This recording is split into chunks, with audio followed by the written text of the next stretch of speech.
Halo mitra pendengar, kembali bertemu lagi dengan saya Bang Saman di saluran channel Lentera Pijar. Sebuah channel yang akan selalu menyajikan cerita-cerita horor yang diambil dari pengalaman para narasumber. Dan tak lupa, sebelumnya saya kembali mengingatkan kalau channel ini berfokus kepada audio, yang dimana gambar yang ditampilkan dalam video hanyalah sebuah ilustrasi belaka.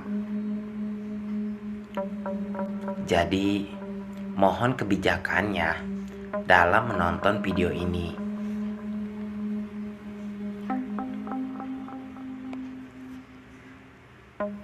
Mitra pendengar, kali ini kita mendapatkan sebuah kisah tentang seorang pemuda asal Bandung yang merantau untuk bekerja ke kota Riau,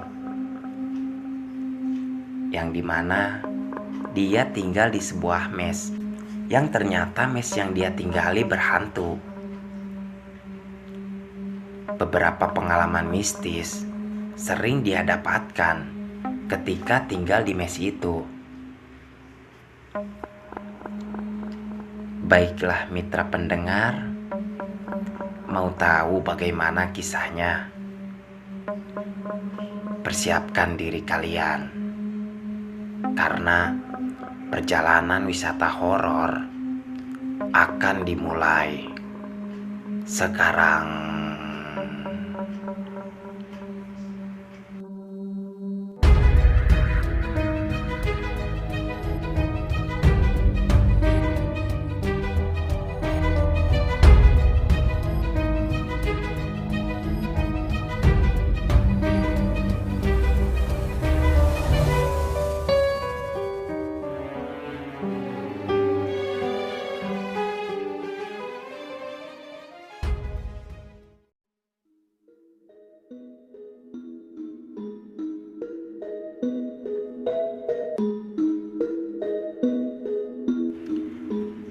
Waktu kecil, aku sering mendengar kalau orang tuaku sering menakut-nakutiku dengan sosok makhluk gaib.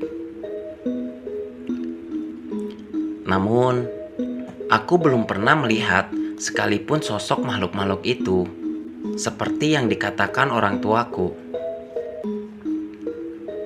Hingga akhirnya aku beranjak dewasa dan melihat hal itu.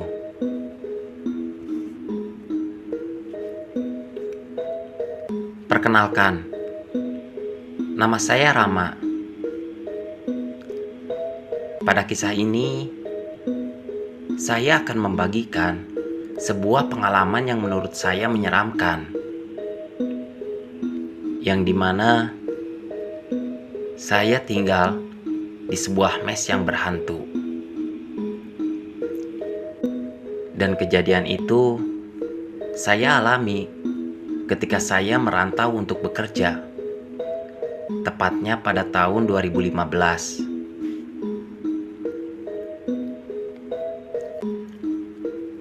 Awal kisah, waktu itu setelah lulus kuliah, kemudian saya pun mencoba untuk melamar pekerjaan ke beberapa perusahaan. Namun, walau sudah beberapa kali saya mendapat panggilan tes kerja, tapi saya masih tetap gagal untuk mendapatkan pekerjaan. Hingga akhirnya, setelah beberapa kali saya gagal mendapatkan pekerjaan, saya pun diterima di salah satu perusahaan pertambangan. Namun, yang membuat saya bimbang saat itu, ketika saya tahu kalau saya ditempatkan di kota yang sangat jauh dari tempat tinggal saya, tepatnya di kota Riau. Saat itu, saya sempat ingin membatalkan niat saya untuk mengambil pekerjaan itu. Namun, karena dorongan orang tua dan niat saya untuk membantu perekonomian keluarga, akhirnya saya pun membulatkan niat untuk pergi merantau ke kota Riau.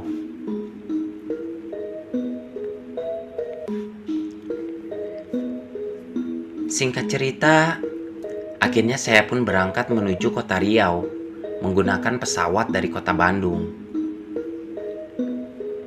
Dan setelah tiba di sana, kemudian saya pun langsung menemui seseorang yang merupakan supir yang memang ditugaskan untuk menjemput saya saat itu. Namanya Pak Ardi. Dan beliau kemudian mengajak saya untuk pergi ke mes yang memang akan menjadi tempat tinggal saya sementara selama saya bekerja di sana. Dan saat itu, waktu menunjukkan jam 8 malam. Saat itu, saya sempat merasa agak heran karena jalan yang dilalui untuk menuju lokasi melewati hutan yang sangat lebat. Selain kondisi hutannya yang sangat lebat, ditambah lagi minimnya penerangan di sepanjang jalan itu membuat nuansa seram sangat terasa. Dan di sepanjang perjalanan, saya terus berbincang dengan Pak Ardi. Dari Pak Ardi saya juga tahu kalau ternyata ada 2 orang pegawai lain yang sama seperti saya. Dan mereka berasal dari Surabaya dan Sukabumi.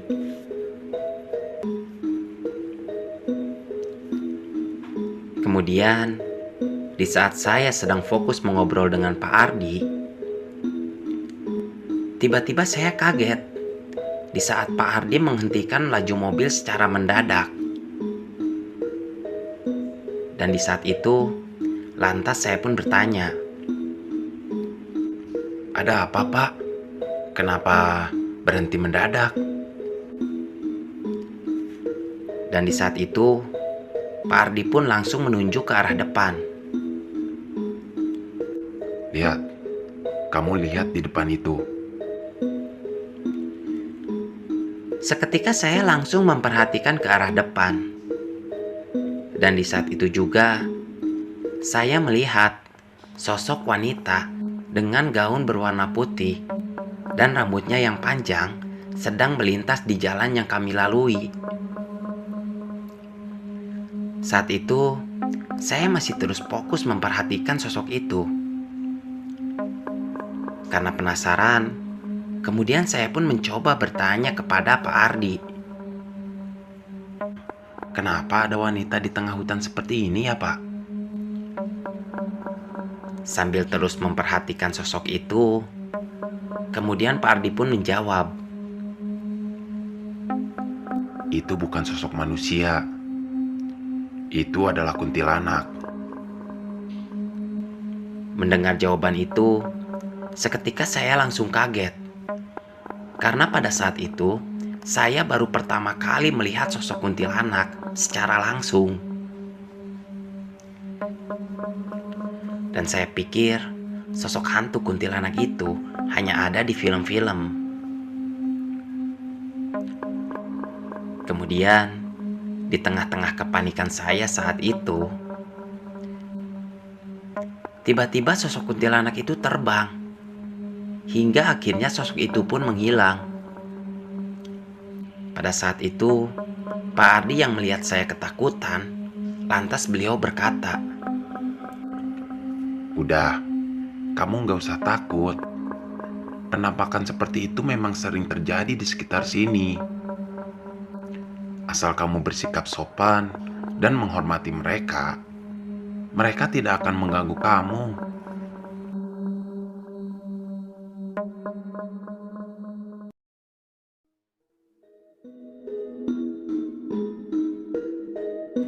singkat cerita, Pak Ardi pun kembali menyalakan mobil dan langsung melanjutkan perjalanan. Dan tak lama setelah itu, akhirnya kami pun tiba di tempat yang nantinya akan menjadi tempat tinggal saya sementara. Saat itu, saya sempat memperhatikan bangunan itu. Bangunannya lumayan cukup besar, memiliki 2 lantai, dan dikelilingi oleh pagar tembok yang cukup tinggi. Dan ketika tiba di sana, saya pun langsung disambut oleh seorang bapak-bapak paruh baya yang saya perkirakan umurnya di atas 50 tahun. Namanya Pak Hamdan, dan beliau bertugas untuk menjaga dan merawat tempat itu. Dan pada saat itu juga, kemudian saya pun langsung dipertemukan dengan kedua orang pegawai baru yang sebelumnya pernah dibicarakan oleh Pak Ardi. Yang pertama, namanya Bowo. Dia berasal dari Surabaya. Dan yang kedua, bernama Farhan.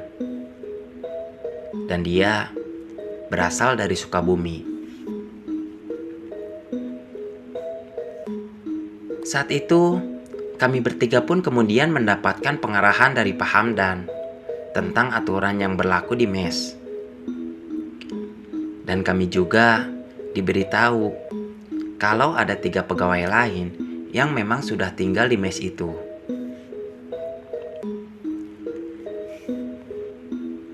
Singkat cerita, akhirnya kami pun diantar ke kamar kami masing-masing oleh Pak Hamdan.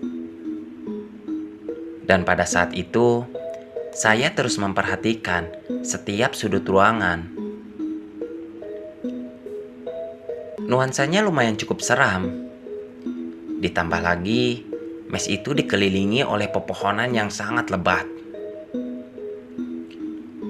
Dan pada saat itu, Pak Hamdan pun menjelaskan alasan kenapa mes yang seluas itu hanya ada beberapa orang saja yang tinggal di sana. Dan ternyata mayoritas pegawai di perusahaan itu adalah orang-orang pribumi. Jadi, kebanyakan dari mereka lebih memilih untuk tinggal di rumahnya masing-masing. Makanya kenapa di mes yang seluas itu hanya ada beberapa orang saja yang tinggal di sana. Dan memang yang tinggal di sana merupakan perantau, sama seperti saya.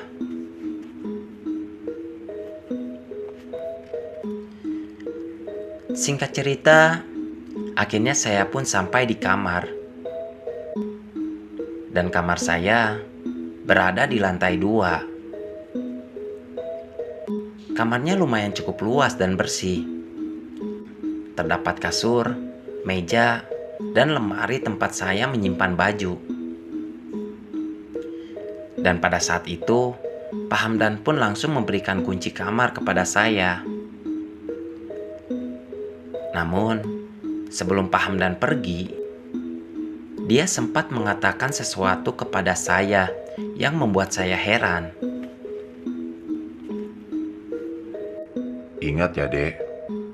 Kalau saat malam kamu mendengar suara yang aneh-aneh, hiraukan saja. Dan kalau bisa, kamu tutup telinga kamu agar kamu tidak mendengarnya.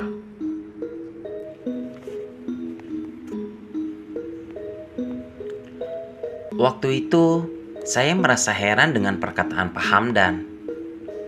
Lantas, saya pun mencoba menanyakan hal itu. Maksudnya, suara apa, Pak? Namun, saat itu Pak Hamdan tidak menjelaskan apapun. Sambil beranjak pergi, dia hanya berkata, Udah, pokoknya mah kamu nurut aja dengan yang saya katakan. Itu juga jika kamu ingin betah tinggal di sini. Singkat cerita, setelah membereskan semua barang-barang, Saya langsung bergegas untuk beristirahat tidur. Namun, karena mungkin baru pertama kali tinggal di sana, saya sangat sulit sekali untuk tertidur dan hanya terus memainkan handphone. Namun, di saat saya sedang fokus memainkan handphone, tiba-tiba saya mendengar suara ketukan pintu dari luar. Karena saya pikir ada seseorang yang mengetuk pintu saya, kemudian saya pun langsung bergegas untuk membuka pintu. Namun anehnya, ketika saya membuka pintu, saya tidak melihat ada seseorang pun di sana. Dan karena kebetulan saat itu saya merasa haus, saya pun kemudian langsung berniat pergi ke dapur untuk mengambil minum yang ada di lantai bawah.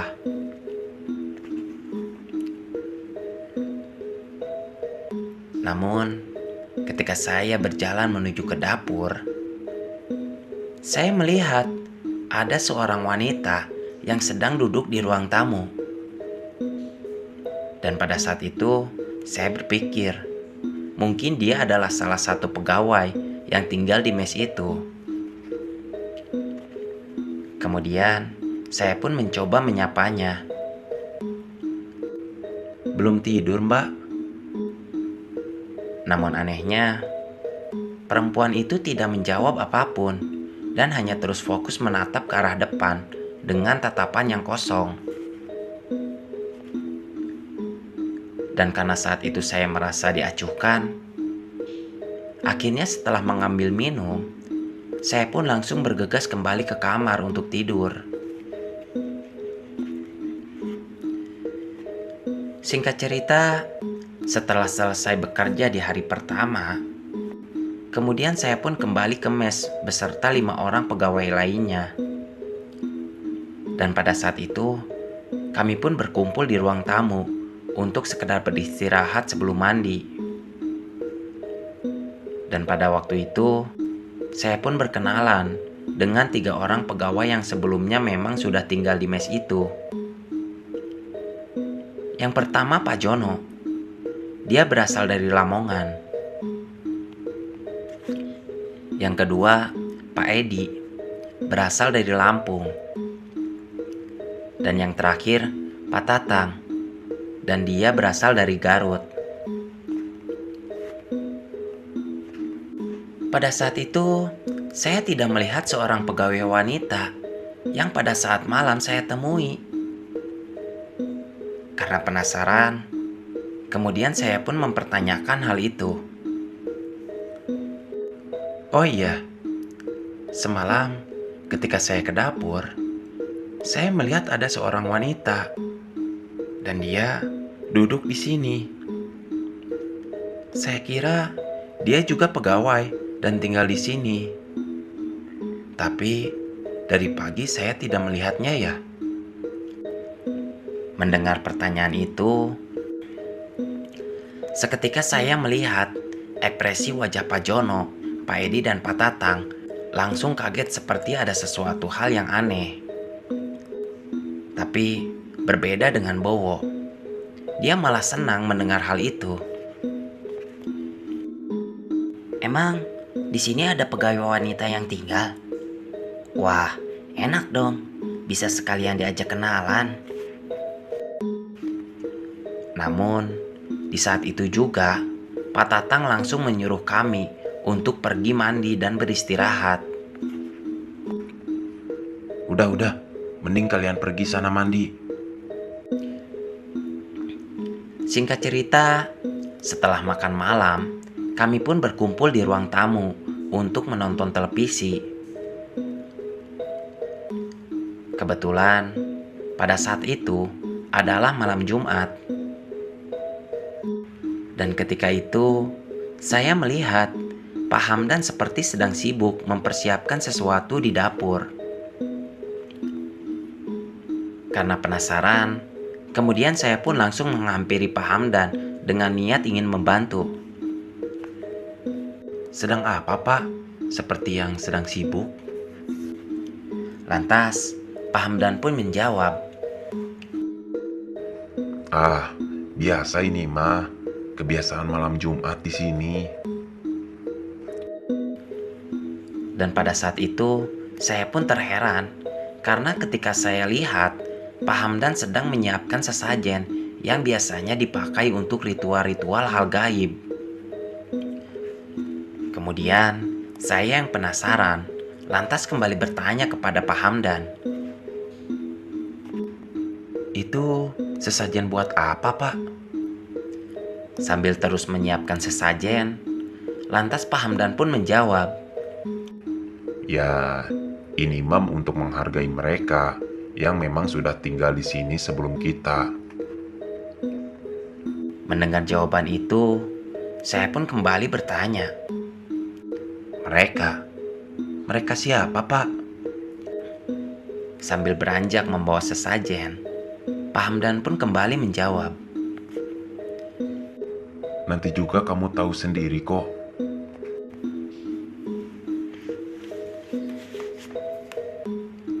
Singkat cerita, setelah menonton TV dengan yang lain, saya langsung beranjak ke kamar untuk tidur. Namun, ketika saya masuk ke dalam kamar, saya kaget ketika saya melihat ada sesajen yang disimpan di lantai kamar. Dan karena saat itu saya tidak kuat dengan bau kemenyan dari sesajen itu, akhirnya saya pun memutuskan untuk mengeluarkan sesajen itu.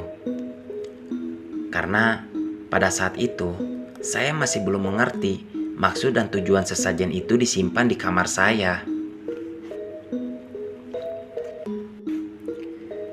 Singkat cerita, saat itu ketika saya tertidur, saya kembali mendengar ada seseorang yang mengetuk pintu kamar saya dari luar. Dan karena saya pikir ada seseorang di luar, lantas saya pun mencoba bertanya, "Siapa ya?" Namun, pada saat itu, saya tidak mendengar jawaban apapun. Padahal, suara ketukan pintu itu masih ada. Saya yang pada saat itu agak kesal, lantas beranjak dari tempat tidur dan berniat untuk membuka pintu. Namun, ketika saya membuka pintu, saya tidak melihat ada siapapun di luar. Dan karena pada saat itu saya mencoba untuk mengecek dan melihat-lihat sekitar, tanpa sengaja saya menendang sesajen yang sebelumnya saya keluarkan dari kamar. Karena perasaan saya saat itu sedikit kesal, saya pun tidak memperdulikan sesajen itu dan langsung masuk kembali ke kamar untuk tidur. Namun, baru saja saya menutup pintu dan berjalan menuju kasur, tiba-tiba kembali pintu kamar saya ada yang mengetuk-ngetuk dari luar. Saya yang saat itu merasa risih, lantas kembali membuka pintu. Namun, lagi-lagi saya tidak melihat siapapun di luar. Dengan nada sedikit kesal, kemudian saya pun berteriak, "Woi, siapapun yang mengetuk-ngetuk pintu, tolonglah, jangan usil. Saya mau istirahat." Dan karena teriakan saya saat itu, Farhan yang memang kamarnya bersebelahan dengan saya pun akhirnya keluar. Dan lantas, dia pun bertanya, "Ada apa, Ram? Kenapa kamu berteriak?" Dengan nada sedikit kesal, saya pun menjawab, "Ini Far, kayaknya ada yang ngusilin saya. Dari tadi pintu kamar saya ada yang mengetuk-ngetuk. Tapi ketika saya lihat, malah tidak ada siapa-siapa." Dan pada saat itu, Farhan pun melihat sesajen yang berantakan di depan kamar saya, yang sebelumnya saya keluarkan dari kamar dan tanpa sengaja saya tendang. Dan kemudian dia pun bertanya, Itu kenapa, Ram? Kok sesajennya bisa berantakan seperti itu? Dan kemudian saya pun menjawab, "Oh, ini. Tadinya memang ada di dalam kamar, tapi saya nggak kuat dengan bau kemenyannya. Jadi saya keluarkan saja dari kamar. Dan tadi, tanpa sengaja, saya menendangnya." Pada saat itu, ekspresi wajah Farhan pun seketika berubah menjadi panik. Dengan nada berbisik, dia pun berkata, "Ram, emang kamu belum dengar cerita di mes ini?" Dengan penasaran, saya pun bertanya, "Emang ada apa di mes ini?" Saya juga belum tahu ya benar atau enggaknya. Cuman, saya dengar cerita dari Pak Tatang kalau di mes ini banyak sekali hantunya. Dan sesajen yang disimpan di setiap kamar itu adalah penangkal agar para hantu-hantu itu tidak mengganggu para penghuni di sini. Saya yang saat itu masih dalam kondisi agak kesal, tidak percaya dengan apa yang dikatakan oleh Farhan. Dan bahkan saya cenderung menyepelekan hal itu. "Alah, kamu mah masih saja percaya sama hal kayak gitu. Itu mah Pak Tatangnya aja yang berniat nakut-nakutin kamu. Udah, kamu gak usah takut. Mending kamu masuk lagi aja. Saya mau ke kamar mandi dulu, pengen kencing."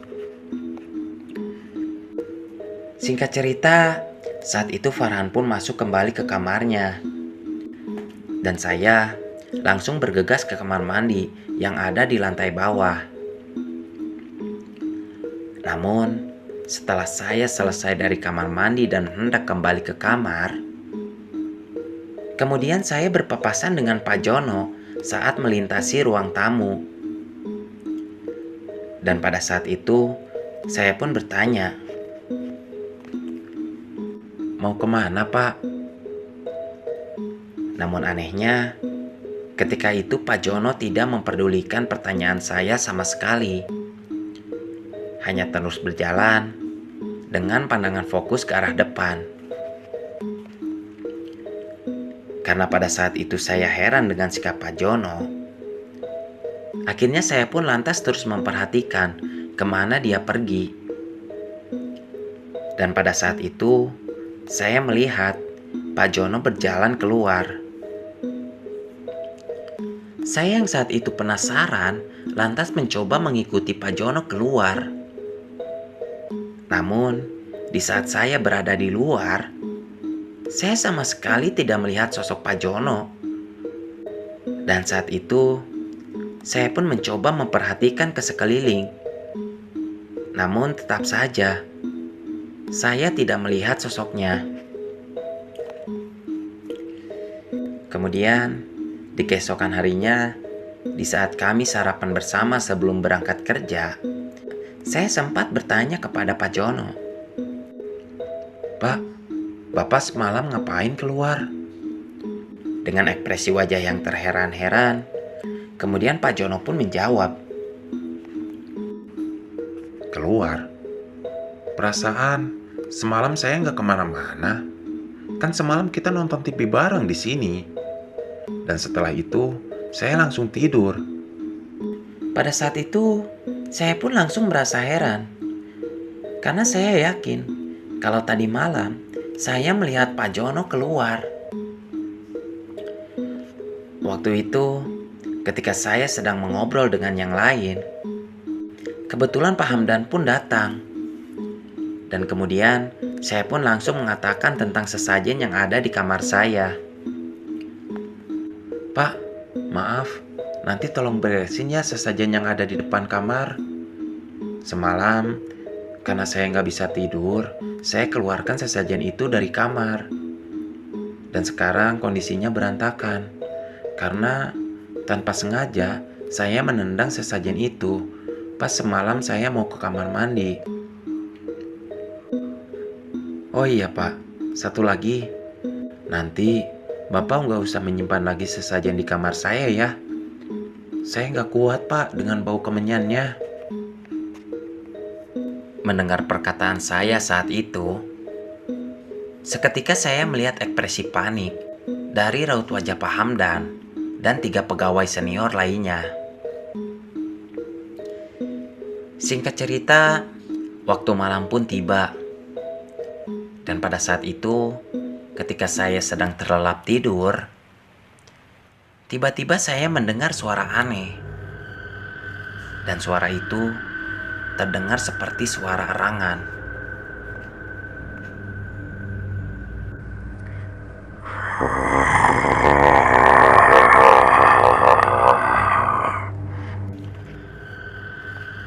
Seketika saat itu saya langsung membuka mata.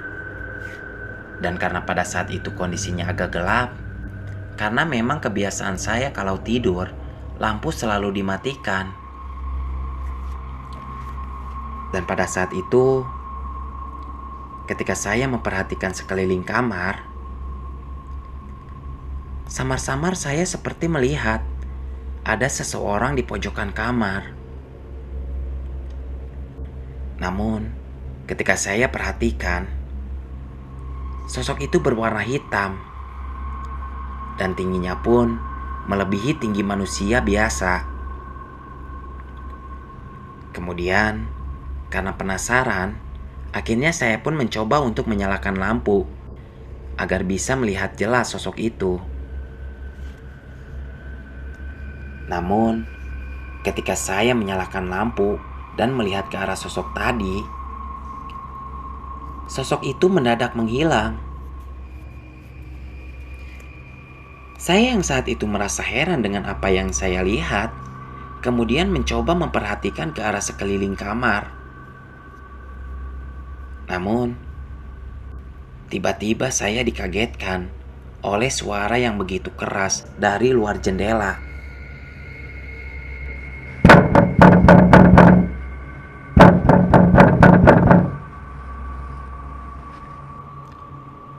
Dan pada saat itu, ketika saya melihat ke arah jendela,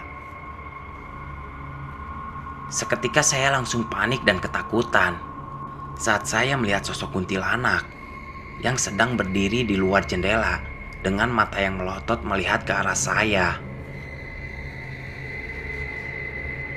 Saya yang saat itu sangat ketakutan, lantas berlari keluar kamar.